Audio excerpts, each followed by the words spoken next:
Hey guys, it's Amanda. Welcome back. I'm going to share 4 common gut health mistakes that are usually made when people try to heal their guts. So listen up, because it's actually some things that I did when I was on my gut healing journey. Number 1 is removing foods from your diet for too long. It is important to remove foods because they might be aggravating our symptoms. However, it should only be temporary. If you have bloating, constipation, diarrhea, chances are there are some foods that are aggravating your symptoms. So by temporarily removing these foods, you give your gut a chance to calm down, to soothe any irritation and inflammation. However, if you are too restrictive and you're avoiding foods for too long, you can actually be causing your gut health some harm. You miss out on getting good nutrients from food. So for example, if you are avoiding all grains, then you might not be getting enough fiber in your diet. So variety in the diet is key. You do not want to be restrictive. You want to have a good variety of food. So generally when you avoid foods, you'd want to avoid them for a couple of months, maybe 2-3 months. Give your body some time to heal and then slowly add them back in to see how you're reacting to them. If you want more information on how to do an elimination diet and I guide you through it, check out this video. I will leave it linked below, and then also I'll leave it on screen too. Okay, number 2 is eating on the go. So I'm sure we've all been there where we grab a piece of toast, we put some peanut butter on it, we run out the door, and then we gotta go to work. So we're eating the toast as we're driving or as we're on the bus, and we're just rushing to get to work or get to school, whatever it may be. Yes, of course this happens, and sometimes it's all we can do because we gotta eat. I've been there before too, but we don't want this to be a habit. When we eat in a rush, we don't give our bodies the time to fully digest.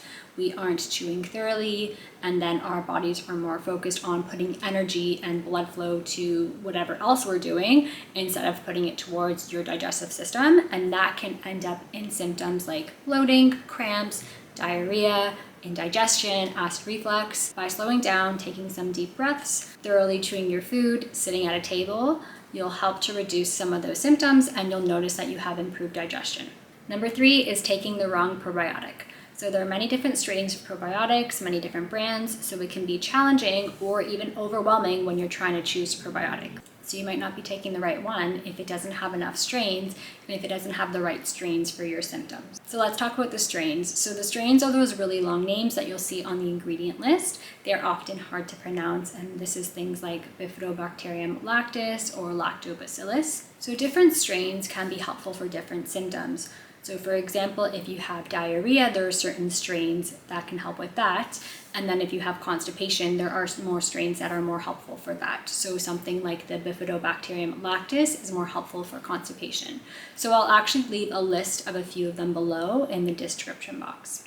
So generally you want a multi-strain probiotic, so that means it has many different types of strains, and you want at least 10 billion colony-forming units, so that's just the volume or the amount of probiotics that are in there. This also goes for taking a probiotic when you actually don't need one. So a lot of people think that they just need to take a probiotic every day for the rest of their life, but you really don't. You should only need to take one if you have symptoms, if you're working on your gut health. Otherwise, if everything's going well in your microbiome, if you're feeling well and there's no issues, then you should not need to take a probiotic, and you might actually be adding some more bacteria in there that you don't need.